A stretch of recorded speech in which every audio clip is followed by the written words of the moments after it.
உங்களை மாதிரி தற்கூரிகளுக்காக எடுக்கப்பட்ட படம் தான் விடுதலை பாகம் 2 அப்படின்னு சொல்லுவேன் நான். எவன் எந்த ஒரு விஷயத்தை எதை சொன்னாலும் அதை நம்பாதீங்க, சந்தேகப்படுங்க, அதை நீங்க தீர விசாரிங்கன்றதான் உள்ள சொல்லியிருக்காங்க. இது தத்துவம் இல்லாத படம். பல முதலாளிகளுக்கு, பல அரசியல் தலைவர்களுக்கு செருப்பால் அடிச்ச மாதிரி இருக்கும். எவனுக்கெல்லாம் செருப்பால் அடிச்ச மாதிரி இருக்கோ அவன் எல்லாரும் சொல்லுவாங்களே, எவனுக்கெல்லாம் தெரியுது அவன் பொன்னாடி எல்லாம் பத்திரிகை தான் அப்படின்னு சொல்லுவாங்க. இருந்தாலும் அதுக்கு பின்னாடி கூட அரசியல், ஒரு போராட்டம்னு ஒருத்தன் பண்ணவே கூடாது. நான் பண்றதாண்டா சரி, உங்களை எப்படிலாம் மறக்கடிக்கிறேன் பாருன்னு ஒருத்தன் பண்றான்ல, அந்த அரசியலை நம்ம தெரிஞ்சுக்கணும்ன்றாங்க. அவ்வளவுதான், வேற ஒண்ணுமே கிடையாது. இந்த படத்துக்கு பல தற்கூரிகள் அதை விஜய்க்கான அரசியலா மாத்தி நம்மள அப்படி நம்ப வச்சு எந்த ஒரு விஷயம் நடந்தாலும் நம்பாதீங்க, கேள்வி கேளுங்க, அதுக்கு பின்னாடி ஒரு அரசியல் இருக்குன்றதா சொல்றாங்க. வேற ஒண்ணுமே இல்லை. அது ரொம்ப ஒரு போலீஸ் கதாபாத்திரம். அந்த ஒரு கதாபாத்திரத்தை எப்படி இன்னைக்கு அரசாங்கம் எப்படி ஆண்டுகிட்டு இருக்குது, அராஜகம் பண்ணாக்கா, அதாவது இது விஜய்க்கான ஒரு வசனமா பேசியிருக்காங்கன்னு சொன்னாங்க இல்லையா, அதுவும் ஒரு பெரிய அரசியல் தான். அதை சொன்ன தீபாவளி, பொங்கல் லீவு, ஞாயிற்றுக்கிழமை விடுமுறை, இதுக்கு பின்னாடி கூட ஒருத்தனோட போராட்டம் இருக்குன்றது ரொம்ப அருமையாக காமிச்சிருப்பாங்க. எல்லாரும் என்கிட்ட பல பேர் கேள்வி கேட்கும்போது வருத்தமா இருக்கு, படத்துல பிஜிஎம் சரியில்லைன்றாங்க. இது அந்த மாதிரி படம் இல்லை, இது மக்களோட வலி. விடுதலை பாகம் 2 உண்மையிலே சொல்றேன், ஒரு சூப்பரான ஒரு படம் அப்படின்னு சொல்லுவேன் நான். அதாவது எப்படின்னா, இது ஒரு படம் அப்படின்னு சொல்றத விட மக்களுக்கான ஒரு வழி அப்படின்னு தான் சொல்லுவேன் நான். எல்லாரும் பார்க்க வேண்டிய ஒரு படம் இது. எல்லாரும் தெரிஞ்சுக்க வேண்டிய பல அரசியல் படத்துல பேசியிருக்காங்க. ரொம்ப உணர்ச்சி பொங்குற மாதிரி இருக்கு இந்த படம். எந்த இடத்துலையுமே பார்த்தீங்கன்னா இந்த படம் எனக்கு லேகு, இந்த படம் எனக்கு பிடிக்கல அப்படின்னு சொல்லவே முடியல. ஒரு சீனை பார்க்கும்போது ரொம்ப சூப்பராக இருக்கு. ஏன்னா ஒரு டைலாக்குமே பார்த்தீங்கன்னா அவங்க சாதாரணமாக பேசக்கூடிய ஒரு டைலாக் கூட புரட்சிகரமாக இருக்கு. அந்த அளவுக்கு ரொம்ப அற்புதமாக இருக்கு. விஜய் சேதுபதி ஒரு சாதாரண ஒரு மனுஷனாக இருக்காரு, ஒரு வாத்தியாராக இருக்காரு. அவர் எப்படி ஒரு போராளியாக மாறாரு, அந்த போராளி எப்படி தீவிரவாதியாக சித்தரிக்கப்பட்டது, அதுக்கு பின்னாடி இருக்கக்கூடிய அரசியல் எல்லாத்தையும் ரொம்ப சூப்பராக காமிச்சிட்டாங்க. ஒரு போலீஸ் கதாபாத்திரம்.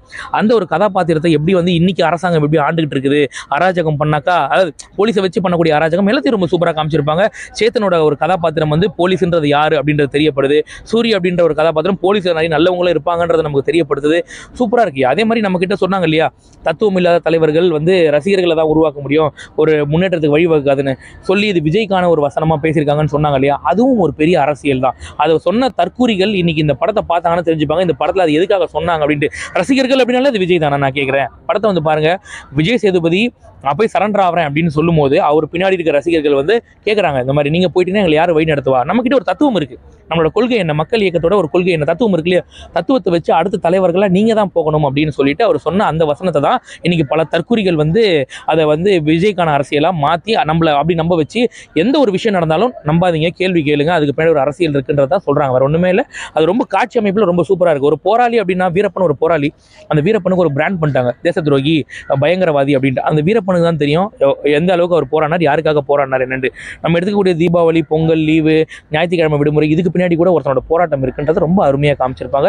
எல்லாரும் பார்க்க வேண்டிய ஒரு படம். இன்னும் 10 தலைமுறை கழிச்சு இந்த படத்தை நீங்க பார்த்தீங்கன்னாலும் அன்னைக்கும் உங்களுக்கு புரியும், அன்றே கணித்தார் வெற்றிமாறன் நீங்க சொல்ற அளவுக்கு இருக்கு இந்த படம்.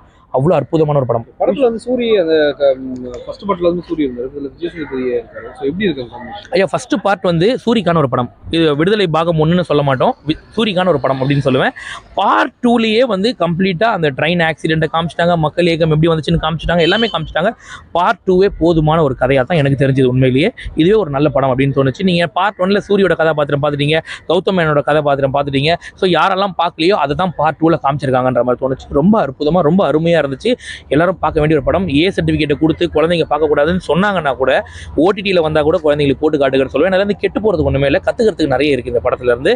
அந்த மாதிரி படம் எல்லாருக்கும் தெரிய வேண்டிய ஒரு படம். எந்த மாதிரியான ஆடியன்ஸ் ஐயா, குழந்தைங்கள்லேருந்து பெரியவங்க வரைக்கும் எல்லாரும் பார்க்க. ஏன்னா ஒரு கேள்வி கேட்கணும் முடிவு பண்ணிட்டு அது யார் வேணா கேட்கலாம். அதையே இந்த ஆடியன்ஸ் தான் கேள்வி கேட்கணும், இது கமர்ஷியல் கிடையாது. என்கிட்ட பல பேர் கேள்வி கேட்கும்போது வருத்தமா இருக்கு, படத்தில் பிஜிஎம் சரியில்லைன்றாங்க. இது அந்த மாதிரி படம் இல்லை, இது மக்களோட வலி. இதை ஒரு டாக்குமெண்ட்ரியா மியூசிக்கே இல்லாமல் போட்டால் கூட நம்ம பார்க்கணும், பார்த்து தெரிஞ்சுக்கணும். வெற்றிமாறன் ரொம்ப டீசெண்டாக நான் இதை மட்டும் ஒன்று சொல்கிறேன் அப்படின்னு சொல்லிட்டார். அவர் அதை எடுத்துக்கிறது ஊம்பி இருப்போம், அவ்வளோதான், வேற ஒன்றுமே இல்லை. எந்த கட்சியும் தாக்கி பேசல, கம்யூனிசம் கொடியை கூட அவர் காட்டல. அவர் டீசெண்டாக பிளர் பண்ணி எல்லாத்தையும் காமிச்சிட்டார். எடுத்துக்கிறது உன் விருப்பம், எடுத்துக்கப்போ அப்படின்ட்டு. நிறைய அரசியல் இதில் பேசியிருக்காங்க. அதில் பார்த்தீங்கன்னா நம்மளுக்கு இப்போ இருக்கிற படிப்பே பார்த்தீங்கன்னா ரயில் தண்டவாளத்தில் வச்சு தான் படிப்பு கிடைச்சிருக்கு.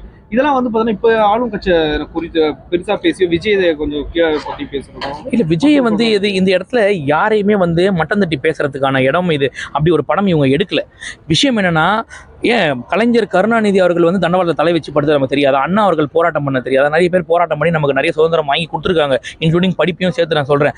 அந்த கட்சியை இன்னைக்கு எப்படி மாத்திட்டாங்க, பின்னாடி எப்படி ஊழல் பண்றாங்க, அதை வச்சு யார் யாரெல்லாம் எப்படி பலன் அடைகிறாங்க அப்படின்றதுதான் அரசியல் களம் இன்னைக்கு போயிட்டு இருக்கிறது. ஆனா எது ஒன்று நடந்தாலும் அதுக்கு பின்னாடி கூட அரசியல், ஒரு போராட்டம்னு ஒருத்தன் பண்ணவே கூடாது, நான் பண்றதாண்டா சரி, உங்களை எப்படிலாம் மறக்கடிக்கிறேன் பாருன்னு ஒருத்தன் பண்றான்ல, அந்த அரசியலை நம்ம தெரிஞ்சுக்கணும்ன்றாங்க. அவ்வளவுதான், வேற ஒண்ணுமே கிடையாது. இந்த படத்துக்கு அரசியல் எதிர்ப்பு வருமா?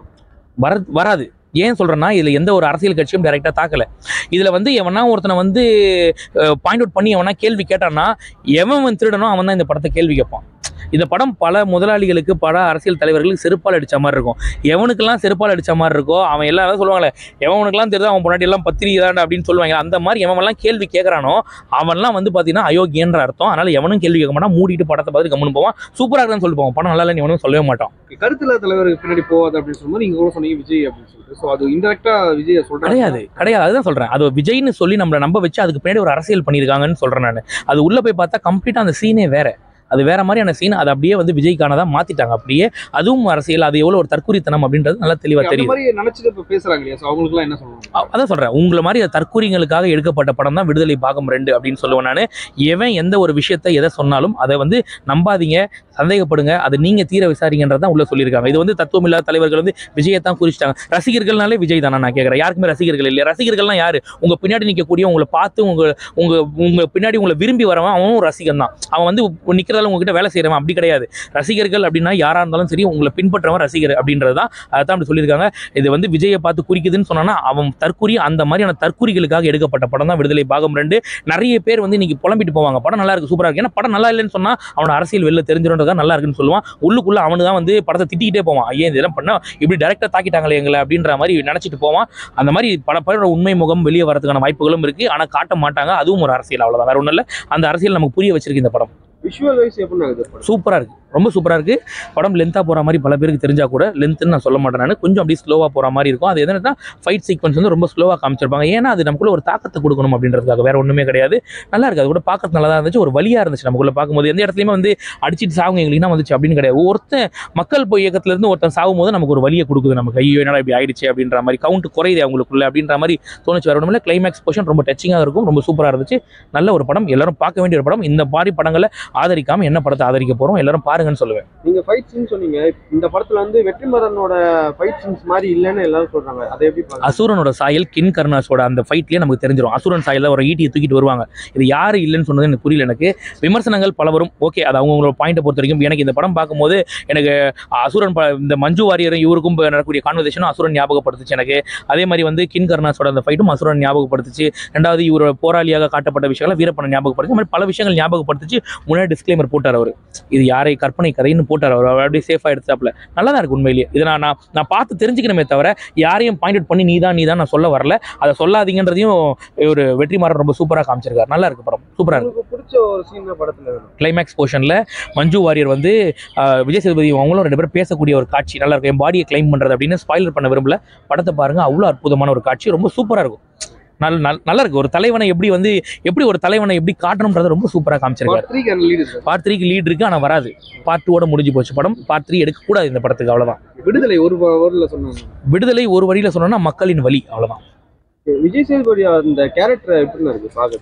நல்லா இருக்கு. விஜய் சேதுபதியான ஒரு படம் தான், நல்லா இருக்கே. அவர் ஒரு வாத்தியாராக இருக்காரு, ஒரு அரசியல் இயக்கத்துக்கு தலைவர் ஆகிறாரு, ஒரு போராளியா மாறுறாரு, அவரை தீவிரவாதியா சித்தரிக்கப்பட்டு அவரை வந்து லாஸ்ட்ல கிளைமேக்ஸ்ல அவருக்கு ஒரு விஷயம் நடக்குது. நல்லா இருக்கு, சூப்பரா இருக்கு. இந்த லுக் வைஸ்லாம் ரொம்ப சூப்பரா இருக்கு. அந்த டிரான்ஸ்ஃபர்மேஷன் நல்லாவே தெரியுது அவருக்கு. அந்த லுக் வைஸ் அழகா சூப்பரா கொண்டு போய் காமிச்சிருப்பாங்க. அந்த அளவுக்கு மேக்கப் ஆர்டிஸ்ட் சூப்பரா பண்ணியிருந்தாங்க. நல்லா இருக்கு.